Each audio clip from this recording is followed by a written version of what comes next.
Halo, selamat pagi pemirsa, apa kabar Anda di hari ini? Senang sekali kami dapat kembali menjumpai Anda dalam Berita Papua pagi ini. Bersama saya Cynthia Delima, sejumlah informasi penting dan menarik telah berhasil dihimpun tim redaksi dan akan kami hadirkan untuk Anda. Berikut 3 di antaranya.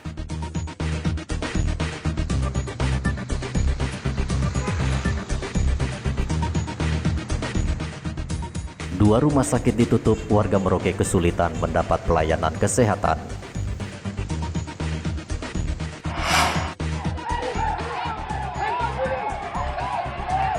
Minta penjelasan polisi terkait dua keluarganya yang tewas, puluhan masyarakat adat Kamoro datangi Satlantas Mimika.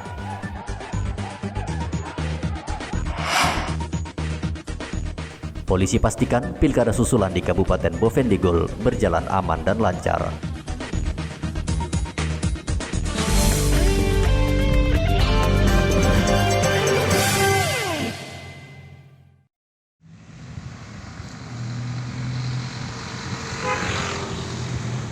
Dua rumah sakit ditutup, warga Merauke terpaksa mendatangi puskesmas untuk mendapat layanan kesehatan.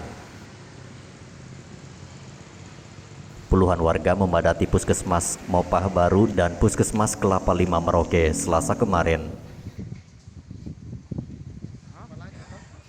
Kedatangan warga karena tak bisa berobat di Rumah Sakit Bunda Pengharapan dan Rumah Sakit Angkatan Laut. Warga mengaku penutupan rumah sakit membuat mereka kesulitan mendapatkan fasilitas kesehatan. Memang tidak dari rumah sakit membesar ya? Tidak. Memang penguatan di sini ya, Bu? Iya. Oh, tapi pelayanan tetap buka, Bu ya? Tetap buka. Seperti biasa? Seperti. Oke, makasih. Sejak Jumat pekan lalu, dua rumah sakit di Merauke ditutup karena sebagian besar tenaga kesehatannya sedang diisolasi. Selain kekurangan nakes, rumah sakit juga ditutup karena kekurangan tempat tidur pasien. Warga diminta terus mematuhi protokol kesehatan karena jumlah kasus COVID-19 di Merauke masih tinggi. Muhammad Ridwan melaporkan dari Merauke, Papua.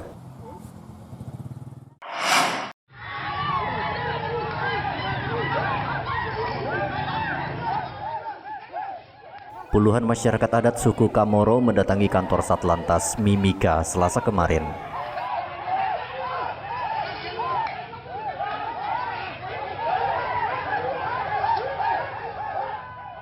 Warga minta penjelasan tewasnya dua pelajar Rabu pekan lalu.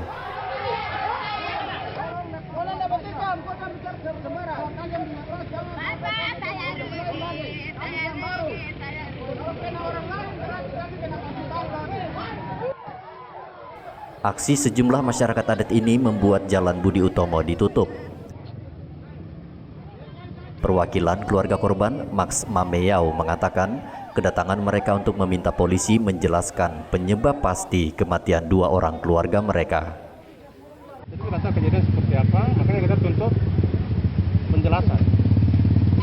Jalan dari pihak kepolisian. Pihak Dua anak ini pelajar kah? pelajar, satu mahasiswa, satu SMA Sentral. Mau berangkat ke kampung, tapi tiba-tiba hampir siang kita kaget bahwa ada berita dari Karitas mayat. Mungkin kita kaget. Kan kita datang di lantas ini supaya kita minta penjelasan kenapa sampai bisa ada kematian seperti itu. Kita hadirkan pelaku supaya pelaku bisa menceritakan kejadian sebenarnya seperti apa. Aksi protes ini tak berlangsung lama karena polisi langsung mengangkut puluhan warga itu ke Mapolres Mimika untuk berdialog dengan Kapolres. Data Satlantas Polres Mimika, Chris dan Yohanes, Rabu pekan lalu diboncengi oleh salah satu rekan mereka dalam keadaan dipengaruhi minuman keras. Motor yang ditumpangi keduanya diketahui menabrak pembatas jalan di Jalan Rahmat sehingga mengakibatkan keduanya meninggal dunia. Polisi telah memberi pemahaman pada keluarga korban, namun masih ada keluarga yang belum menerima kematian dua pelajar itu.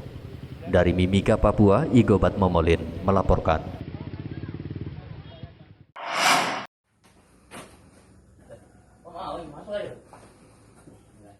Polisi menggerebek sebuah rumah yang diduga memproduksi minuman keras oplosan Selasa kemarin.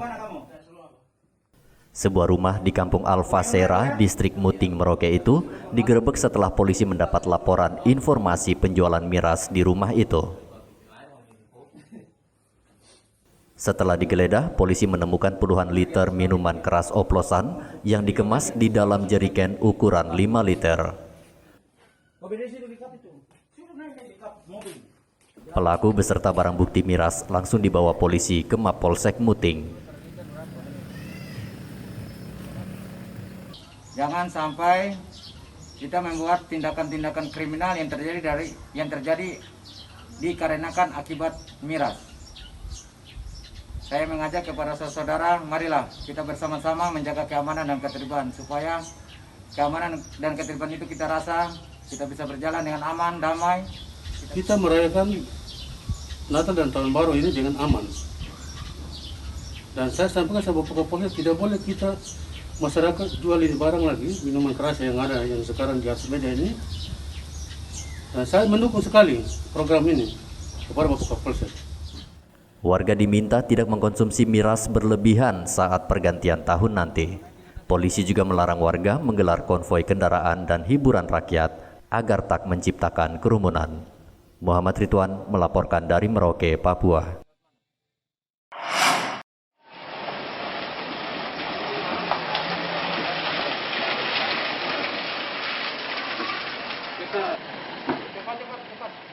Polisi menangkap seorang pemuda yang diduga memperkosa adik iparnya sendiri di Kampung Nawaripi, Distrik Mimika Baru, Selasa kemarin.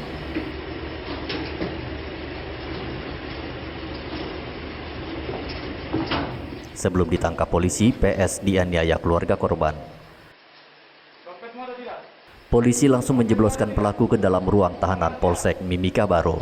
Periksa semua uang. Buka sendiri. Jangan sampai kau tuduh polisi lagi. Apa barang-barang apa? Petugas SPKT Polsek Mimika Baru Aibtu Ambotang mengatakan pelaku telah mengakui perbuatannya saat melakukan pemerkosaan dipengaruhi minuman keras. Laporan dugaan kasus pemerkosaan, kemudian pelaku sudah diamankan oleh warga masyarakat setempat bersama keluarga korban. Setelah sampai kita amankan pelaku, kita amankan barang bukti, ada beberapa barang bukti, diantaranya celana pelaku, celana pendek, jeans pendek, terus ada celana dalam pelaku, kemudian celana dalam korban. Itu yang kita amankan. Ada di bak mobil belakang. Ya, selanjutnya kita amankan pelaku, kita bawa ke Polsek Mimika Baru. Kemudian kita amankan dalam sel, amankan di rutan Polsek Mimika Baru. Memang benar dia sempat dianiaya oleh keluarga pelaku. Seperti itu. Pengakuannya dia baru sekali. Nah, kemudian ternyata dia ada hubungan keluarga. Informasi dari dia bahwa itu ipar sendiri. Iya, ipar sendiri, jadi saudara dari istrinya dia, adik istrinya dia, ipar. Selain menangkap pelaku, polisi juga menyita sejumlah barang bukti dari lokasi pemerkosaan, yaitu pakaian yang dikenakan korban. Atas perbuatannya, PS dijerat dengan pasal 285 KUHP dengan ancaman hukuman penjara maksimal 12 tahun. Dari Mimika, Papua, Igobat Momodin melaporkan. Tahun baru, semangat baru. Pandemi bukan penghalang untuk tetap berkreasi. Nah, kami sedang mencari sosok yang siap berani berubah.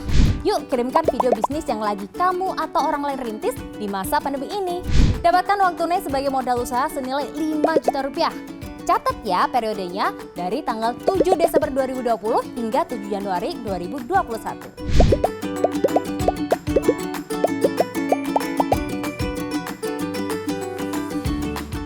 Masa depan cerah karena siap berani berubah.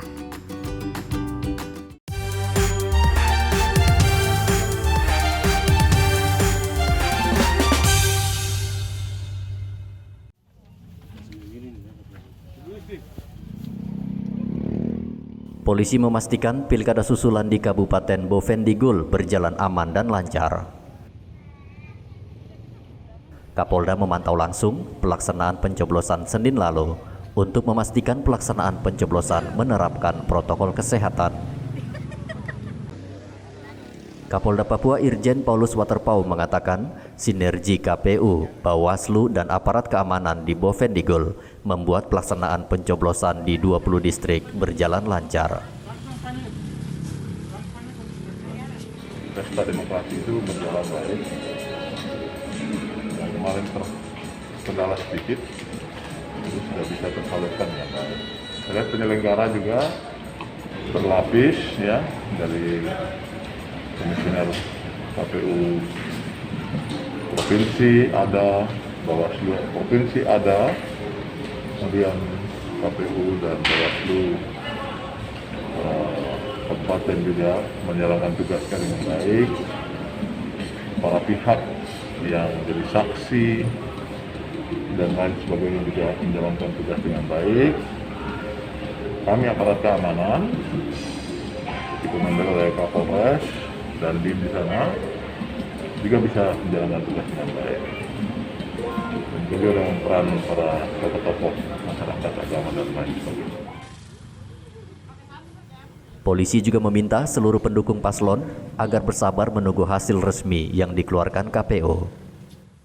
Pilkada susulan Kabupaten Bovendigul diikuti 4 pasangan calon yang memperebutkan 36.882 suara di 20 distrik.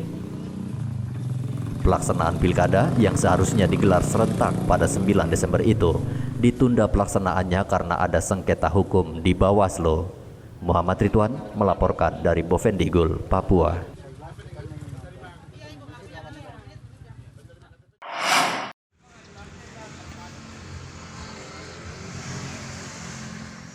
KPU Merauke masih menunggu surat resmi dari Mahkamah Konstitusi terkait ada atau tidaknya gugatan paslon terhadap hasil pleno rekapitulasi penghitungan suara paslon. Jika tak ada gugatan dari paslon, KPU Merauke akan menggelar pleno penetapan calon terpilih Pilkada Merauke awal Januari mendatang. Anggota KPU Merauke Muhargebse mengatakan surat pemberitahuan tak ada gugatan dari MK diperlukan KPU sebagai dasar penetapan calon terpilih nanti. Tidak adanya kami di KPU Merauke, tidak adanya gugatan yang masuk ke MK terhadap pelaksanaan tahapan kami, maka nanti setelah surat itu datang dulu dari MK, baru kami akan mempersiapkan 5 hari ke depan untuk pelaksanaan pleno terkait dengan penetapan calon terpilih dari pelaksanaan 9 Desember 2020. Jadi kami harapkan masyarakat tetap sabar menunggu penetapan pemilihan 2020 ini. Yang jelas siapa yang sudah memiliki suara terpilih itulah yang akan kami tetapkan sebagai calon terpilih, terlepas daripada gugatan-gugatan lain yang tidak masuk dalam kami punya ranah tahapan yang kami sudah laksanakan. 17 Desember lalu, KPU Merauke telah merampungkan penghitungan suara di tingkat kabupaten. Paslon Romanus Ridwan memperoleh 64.637 suara. Paslon Hendrikus Santosa memperoleh 29.858 suara dan paslon Heribertus Bambang memperoleh suara 11.599 suara. Muhammad Ridwan melaporkan dari Merauke, Papua.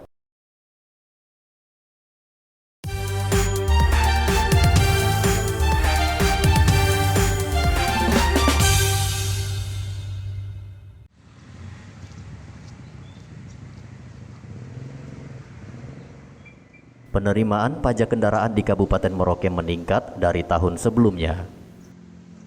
Samsat Merauke menargetkan pendapatan pajak di tahun 2020 sebesar 938 juta rupiah. Namun hingga akhir Desember, pendapatan pajak sudah mencapai 1,4 miliar rupiah. Kepala Samsat Merauke, Yuli Toding mengatakan tercapainya target penerimaan pajak kendaraan di Merauke karena pihaknya melakukan program khusus, yaitu mendatangi pemilik kendaraan di rumahnya masing-masing. Mempengaruhi yang kita bisa mencapai target itu ya salah satunya itu ya dari penghapusan denda. Kemudian ada program kita di Merauke ini tentang Samsat Delivery. Jadi kita menjemput bola, orang-orang yang tidak ada waktu untuk ke Samsat kita bantu untuk menjemput bola untuk bisa mereka bayar pajak. Saya kira itu. Kemudian penerimanya Pak untuk target ini berapa tahun? target kita ya sudah lebih 1,4 M. Sudah melebihi Pak ya? Iya. Targetnya berapa memang Pak? Targetnya 28,938. Oh gitu. Nah kalau untuk tahun 2021 ini mungkin ada target lagi Pak untuk target untuk PKB saja. BPN kita tidak bisa kita target karena kita tidak bisa memaksa orang untuk beli mobil. Oh gitu. Ya. Kalau PKB karena banyak yang terhutang, jadi kita memang harus ada target untuk bisa mencapai itu. Untuk tahun 2021 kita targetnya 30. 30. Iya, 30 M. 30 M. Samsat Merauke juga menerapkan protokol kesehatan di kantor layanan pajak. Setiap warga yang datang wajib memakai masker dan tempat duduknya diatur berjarak. Samsat menghimbau warga membayar pajak tepat waktu sehingga tidak dikenai denda. Muhammad Ridwan melaporkan dari Merauke, Papua. Pemirsa, berita yang baru saja Anda saksikan sekaligus menutup jumpa kita dalam Berita Papua pagi ini. Saya Cynthia Delima bersama kru yang bertugas ucapkan terima kasih.